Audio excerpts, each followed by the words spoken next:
toutes et à tous, c'est Hermès, j'espère que vous allez bien, j'espère que vous avez passé un excellent week-end. On va parler Bitcoin, premier TP pris sur notre trade qu'on a pris sur BitGet. On va regarder la marche à suivre à partir de maintenant. On va parler Bitcoin, on va parler US, on va parler clôture et on va parler Donald Trump, puisqu'il faut en parler. C'est quand même assez lunaire ce qui s'est passé hier. On en parle dans cette vidéo, on commence maintenant.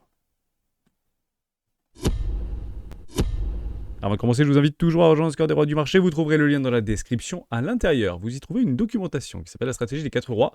N'hésitez pas à la télécharger, c'est complètement gratuit. Moi, je l'utilise depuis plusieurs années. Il m'offre d'excellents résultats, que ce soit sur les marchés traditionnels ou les crypto-actifs. C'est une stratégie de risque management plutôt destinée aux investisseurs. Même si vous êtes plutôt court terme, swing trader, moyen terme, long terme, voire très long terme.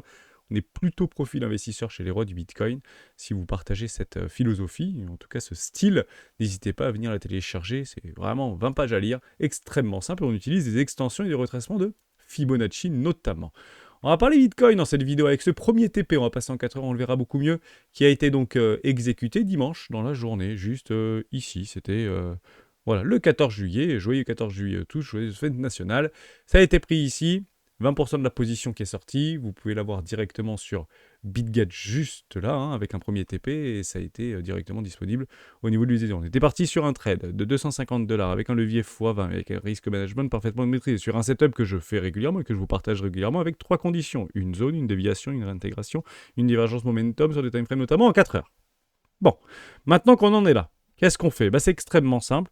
On va remettre déjà le stop à break-even pour la simple et bonne raison que nous sommes affranchis du premier arrêt ici avec une bougie d'émotion, confirmation, acceptation. Donc, on peut passer à break-even puisque le premier arrêt a été tout simplement remporté.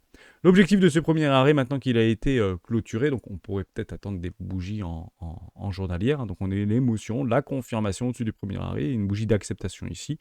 Moi, personnellement, j'ai suffisamment de conditions pour passer mon trade à break-even sur les 56 000 $. L'objectif maintenant pour Bitcoin, c'est d'aller chercher une zone de rechargement de vente logique court terme, moyen terme, 618 786 entre les 64 800 $ et les 67 900 $. TP numéro 2. Pas forcément le plus gros, mais TP numéro 2. Et on va le faire donc ensemble, de façon extrêmement mécanique, hein, une routine. Donc on va modifier ici au niveau de notre stop loss. On mettra 100%. On passe à 56 000 $, donc à 0, et c'est validé, hein, tout simplement. Donc on passe à break-even. Le stop a été positionné. On poursuit au niveau de l'ajout pour un déclenchement sur un take profit. Ici, 65 500 $, c'est assez simple. On partirait sur 25%, entre 20 et 25% de la position. Je vais mettre 25% de la position. Je confirme, ce qui donnerait éventuellement un ratio de 160 $ par rapport à cette deuxième take profit, ce deuxième take profit. Et je le confirme, c'est juste formidable. Il n'y a plus strictement rien à faire. Vous voyez, quantité 2 ici, c'est formidable. Ethereum, toujours en cours. C'est pas le même trade, c'est pas exactement la même chose. C'est plutôt un swing ici. Donc avec un stop beaucoup plus large, un levier beaucoup plus faible, qu'on a directement corrélé avec DYDX, 17 $ actuellement, qui ont été réalisés en termes de profit ou moins-value réalisée. Donc là, ce sont tout simplement les frais de financement, notamment, hein, qui sont répertoriés. Et 23 $, 24 $ à peu près pour DYDX. Donc, on se tient entre DYDX finalement et BitGet. BitGet avait pris vraiment une avance. Hein. Ça, c'est vraiment au début du trade, au début de la première, deuxième semaine. Et là, il semblerait qu'avec les frais de remboursement, alors on ne les voit pas forcément ici, mais avec les frais de remboursement, on est même passé en dessous et on le regardera dans la semaine ensemble sur DYDX. Donc, il semblerait que DYDX soit vraiment pas cher finalement par rapport aux échangeurs dits centralisés. Donc, je suis très content. D'ailleurs, vous avez une vidéo qu'on a réalisée avec Artem. Je vous la remets en haut à droite, j'ai pris un énorme plaisir et je prends un énorme plaisir à réaliser ce type de format. Et j'espère que ça vous plaît et que ça apporte un maximum de valeur. Donc je suis très bullish DYDX, je suis très bullish sur l'écosystème de DYDX et je suis très bullish sur la DeFi en général et notamment sur cette philosophie du tout décentralisé. Mais vous commencez à me connaître. Troisième TP sera pris aux alentours des 73 000 $, 72 500 $. Pourquoi? Parce qu'il y a de la liquidité qui attend ici sur les 72, 73 000 $ à peu près. Et il y a beaucoup plus de liquidité à aller chercher au nord qu'au sud à partir de maintenant. Donc, short squeeze en cours. Est-ce que ça va se continuer? Est-ce que ça va se poursuivre? J'en ai pas la moindre idée. Moi, je suis sauvé, entre guillemets. Hein. C'était pas très bien parti à un moment donné au niveau de ce trade-là. Mais finalement, on tient, on change pas notre fusil d'épaule. On s'en fout de l'émotion, les Allemands qui vendent, MTGOX, on ne sait pas trop ce qu'ils font, les Américains, il y a un truc, et du côté où ouais, on s'en fout complètement, on a nos conditions, on a notre setup, on le prend, et on est récompensé pour celles et ceux qui sont en adéquation par rapport à une idée de trade ardue, qui sont généralement les plus rémunérateurs, comme vous le savez très bien. Voilà, côté Bitcoin, Pas plus de choses à dire. On réintègre la moyenne mobile 20 périodes, on réintègre la moyenne mobile 200 périodes. On pourrait aller chercher la moyenne mobile 50 périodes ici en journalier. Premier arrêt atteint, 0,50% de retracement de Fibonacci, qui n'est pas un retracement de Fibonacci, hein, c'est plutôt un indicateur un peu de smart money institutionnel, ils aiment bien les 0,50. Donc on pourrait très bien avoir maintenant une dégradation assez forte au niveau de Bitcoin, donc c'est quelque chose de complètement envisageable, puisqu'on n'a que les premiers signes d'une tentative de réintégration ici. On peut passer en hebdomadaire pour pouvoir l'observer. Ce que les bears ne veulent pas voir, ce sont des réintégrations, et cette réintégration est belle, tout simplement. Donc ici, c'est un cataclysme. Le M-top est donné. Et je vais d'ailleurs vous dire quelque chose de très important. La structure est donnée. Hein. Donc jusqu'à preuve du contraire, on active toujours le retour aux 40 000 $. Tant qu'on n'invalide pas cette structure, je vous le rappelle de façon extrêmement précise et limpide. Tant qu'on ne fait pas une structure en W weekly, ce M-top est toujours activé. Donc ça, c'est toujours OK. Deuxième possibilité, faire un nouveau sommet, tout simplement. Hein. Un nouveau sommet, ça invalide un M-top. Tout simplement, continuation. Donc on confirmerait ici un V-bottom, et les V-bottoms sont menés, on le dit souvent, à être retestés. Une petite chose aussi extrêmement importante, parce que des bonnes nouvelles ne vont jamais seules. Il y a une très bonne nouvelle ici par rapport à la réintégration et au maintien de ce support de trendline baissière, là où généralement les acheteurs se positionnent. Donc bravo acheteurs, si vous êtes positionné sur cette trendline baissière, que ce soit sur Bitcoin, que ce soit sur l'ensemble du crypto total, actuellement c'est sur le crypto total, bah c'est plutôt un bon play, tout simplement, de se positionner. Maintenant, les plus patients attendront quoi? Ils attendront tout simplement une tendance, un retournement, une consolidation et un retournement de tendance, voire une réintégration du range. C'est fait, on a bien réintégré le range, c'est formidable. Maintenant, vous avez une trendline baissière ici. Ça veut dire quoi? Ça veut dire que les traders, scalpers, court terme, qui ont acheté ici la peur, le sang, la sensation d'incertitude profonde, un fear and greed complètement les chaussettes, on est descendu à 25, doivent prendre des TP ici, et c'est exactement ce qu'on a fait. Donc si vous ne prenez pas vos TP, si vous êtes en trade, hein, je parle court terme ici, un time frame horaire, 4 heures, éventuellement journalière, partez du principe que d'autres le feront pour vous.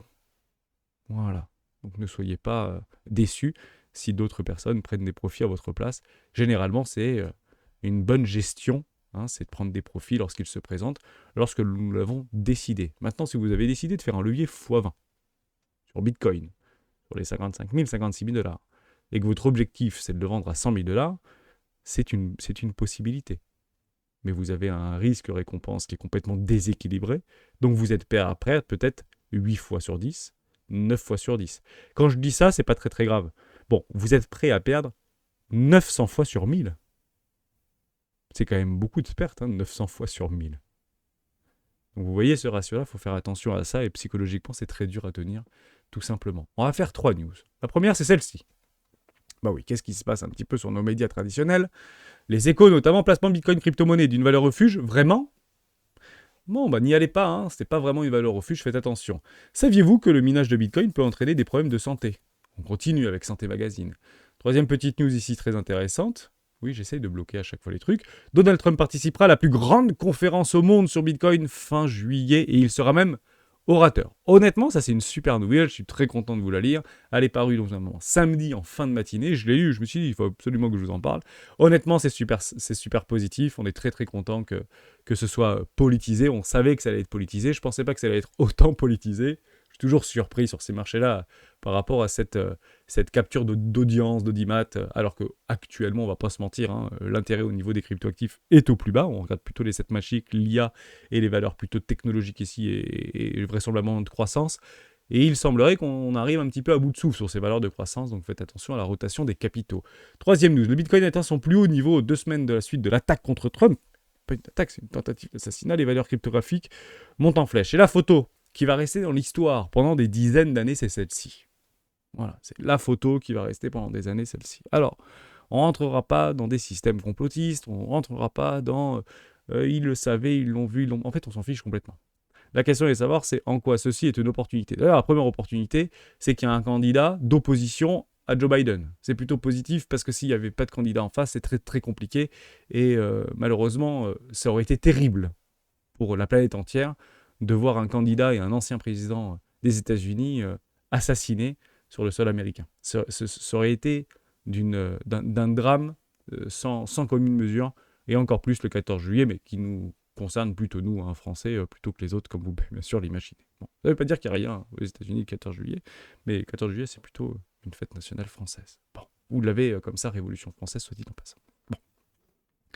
Est-ce qu'on peut éventuellement essayer d'en décrypter des choses par rapport à une relation qu'il pourrait y avoir sur les marchés financiers? J'en ai pas la moindre idée. Si vous voyez des corrélations, pourquoi pas? Si ça permet de renforcer des billets par rapport à un setup que vous avez, j'ai envie de dire pourquoi pas. Moi, je ne le prends pas du tout en considération. Je suis juste très content que le drame ait été évité de justesse et certains parleraient même d'une intervention divine. Vous pensez exactement ce que vous voulez, mais partez du principe que ça aurait été pas forcément une très bonne nouvelle d'avoir une fin plus dramatique qu'elle ne l'est déjà. Pour être tout à fait honnête avec vous. Donc la course continue à être relancée. On recevra Donald Trump, ancien président, 45e président des États-Unis, sur la plus grande conférence de Bitcoin fin juillet. Donc c'est quelque chose de très positif. Pas parce que c'est Donald Trump, parce que c'est un candidat à la présidence américaine. Donc c'est toujours bien de parler de Bitcoin et de ses ruptures technologiques. Donc moi j'en suis très content. Qui passe pas, ça ne changera absolument rien à ma vision vis-à-vis de ces technologies blockchain sur les 10 ou 20 prochaines années, tout simplement. Je finis sur un petit truc parce que c'est important d'en parler. Donc une nouvelle va pas sans l'autre. On a fait une magnifique réintégration tout au long du week-end, c'est très positif.